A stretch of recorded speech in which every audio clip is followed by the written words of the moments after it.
Isang maritime consultancy firm ang ni-raid at ipinasara ng Department of Migrant Workers ngayong araw. Para sa Update Live na magbabalita si Mon Gualvez mula sa Parañaque City.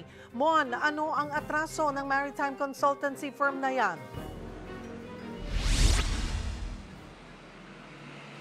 Cheryl, mula sa pagiging isang maritime consultancy firm, nagpapanggap na isang recruitment agency itong nahuli at nabistong kumpanya kung saan nananagapa ng placement fee para sa mga marinong umaasa na makakasampa ng barko papuntang Dubai. Ito nga ang nabisto at talagang ni-raid at ipinasara ng Department of Migrant Workers dito sa Parañaque.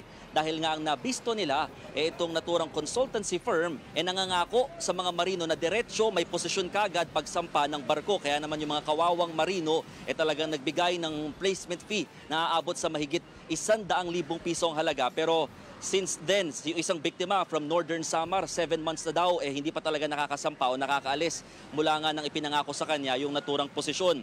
3 yung biktimang hawak ngayon ng DMW, pero sa kanilang pagpunta o pag-grade dito sa naturang firm, nabisto na maraming mga dokumento. Ibig sabihin talagang malawakan yung ginagawang pagre-recruit di umano nitong naturang firm ng mga kawawang marino o ng mga seafarers. Ito yung RTM Maritime Consultancy Services Corporation na ipinasara na nga ngayong araw. Pangatlo na ito, Cheryl, para sa taong ito, kung saan lahat sila ay pawang mga consultancy firm services ang ino-offer para nga sa mga marino na ang pinakatrabaho lang sana ay magbigay ng guidance in terms of job matching. Pero ang ginagawa na nga nila nagre-recruit at naniningil pa ng halaga sa mga kawawang marino. At ito na nga yung ginawa ng DMW na focus for this time at ipinasara na nga. Since July pa yung ginagawa nilang surveillance dito sa naturang Consultancy Services Corporation. Cheryl.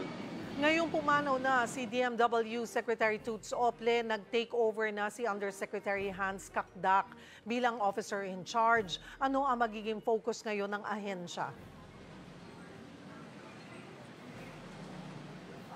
Ang sinabi sa atin kanina ni Yusek Hans Kakdak, ang OIC nga ng DMW, talagang tutuloy pa rin yung mga nasimulan ni late Secretary Toots Ople, kung saan kailangan tutukan pa rin daw ang kalagayan ng mga migrant workers in terms of ito, gaya nitong mga nabibiktima ng mga recruitment agency or illegal recruitment agency rather, na talaga namang kanilang panawagan sa mga nabibiktima ay talagang dumulog sa kanilang tanggapan para nga maagad na matulungan o maserbisyuhan ng ahensya. At ang kanilang babala sa mga recruitment agency o mga nagpapanggap na recruitment agency, magbagong buhay na, ika nga, dahil talagang sila raw ang tatargetin ng pamumuno naman ni Yusek Hans Kakdak this time. Cheryl.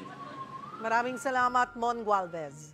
Sariwang balita ba ang hanap mo? Simple lang. I-click mo na ang subscribe button at ang notification bell para lagi kang updated sa mga balitang dapat mong malaman.